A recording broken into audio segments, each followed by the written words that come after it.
Imaginez un homme qui a tué des monstres, soulevé le monde sur ses épaules, purifié la terre de ses fléaux. Un demi-dieu adulé, craint, invincible. Et pourtant, en une nuit, il devient l'assassin de sa propre famille, ses enfants, sa femme, égorgé de ses mains sous les yeux aveugles du délire. Ce n'est pas un cauchemar. C'est la réalité d'Héraclès, le plus grand héros de la mythologie grecque, brisé par la jalousie d'une déesse. Ce que vous allez entendre n'est pas une légende glorieuse.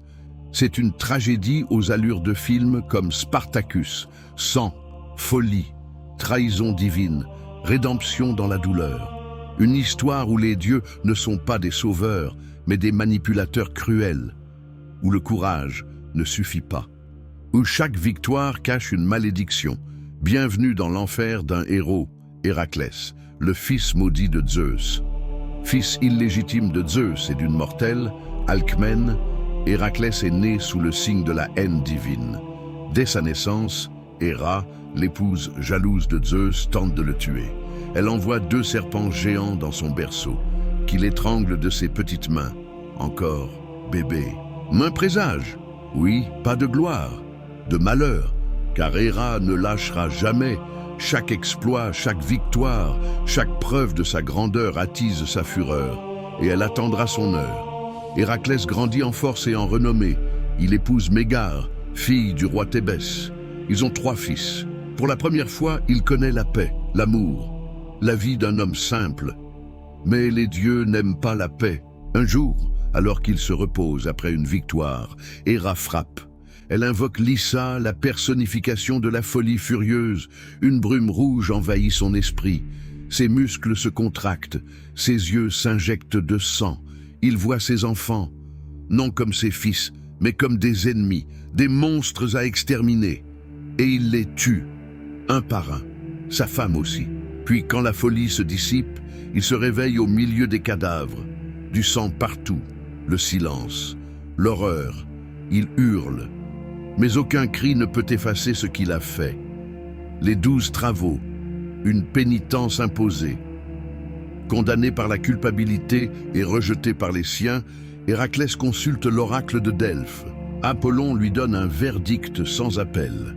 Pour expier son crime, il doit accomplir 12 travaux imposés par Eurysthée, roi de Mycène, un homme médiocre, tremblant, qui règne grâce à la ruse divine. Chaque travail est un enfer.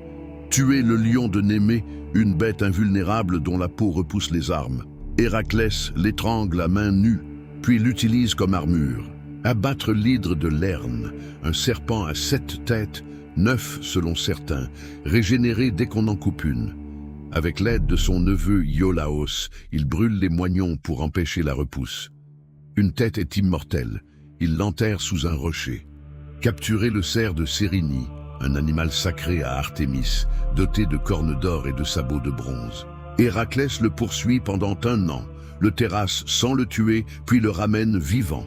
Attraper le sanglier d'Érymanthe, une brute dévastatrice. Héraclès l'effraie dans la neige, le capture dans un filet et le traîne jusqu'à Mycène, où Eurysthée se cache dans un tonneau en le voyant arriver. Nettoyer les écuries d'Augias, 30 ans de fumier accumulé. Au lieu de tout faire à la main, Héraclès détourne 2 fleuves. Ingénieux? Oui. Mais Eurysthée refuse de compter ce travail, arguant qu'il a été aidé. Tuer les oiseaux du lac Stymphale, des volatiles au bec de bronze qui déchiquettent les hommes. Héra utilise des cymbales magiques données par Athéna pour les effrayer, puis Héraclès les abat à coups de flèches empoisonnées. Et ça continue. Tuer l'homme taureau de Crète, capturer la jument de Diomède, nourrie de chair humaine, voler la ceinture d'Hippolyte, reine des Amazones, mais Héra sème la discorde, poussant les guerrières à croire à une agression. Bataille sanglante. Hippolyte meurt, innocente. Il descend même aux enfers pour ramener Cerbère, le chien à 3 têtes gardant les portes de l'Hadès. Il entre vivant dans le royaume des morts, sans armes, sans aide. Seulement sa force, son courage et la promesse d'un retour. 12 travaux, 12 épreuves. 12 fois, il prouve qu'il est plus qu'un homme. Mais chaque victoire creuse davantage son âme. La chute finale, Déjanira et le poison de Nessus. Après les travaux, Héraclès cherche la paix. Il épouse Déjanira, une princesse belle et fidèle. Pour la première fois depuis des années, il rêve d'une vie tranquille. Mais le passé ne meurt jamais. En traversant une rivière, Héraclès porte Déjanira sur son dos. Un centaure, Nessus, propose de la transporter à sa place. À mi-chemin, il tente de l'enlever. Héraclès le transperce d'une flèche empoisonnée au sang de l'hydre. Avant de mourir, Nessus murmure à Déjanira « Trempe cette tunique dans mon sang. Si jamais Héraclès te quitte, offre-la lui. Elle ravivera son amour. » Ignorante, elle obéit. Des années plus tard, Héraclès tombe amoureux d'Iole, une jeune captive. Déjanira, rongée par la jalousie, lui envoie la tunique ensorcelée. Quand Héraclès l'enfile, le poison de l'hydre, activé par la chaleur de son corps, le consume. La douleur est inimaginable. La peau se détache, les muscles fondent. Il hurle comme un titan blessé. Plutôt que de mourir dans l'agonie, il ordonne qu'on élève un bûcher sur le mont Euta. Il y monte vivant. Le feu l'engloutit, mais là encore, les dieux interviennent. Zeus, son père, le retire des flammes et l'accueille sur l'Olympe. Il devient un dieu, immortel, réconcilié. Mais à quel prix?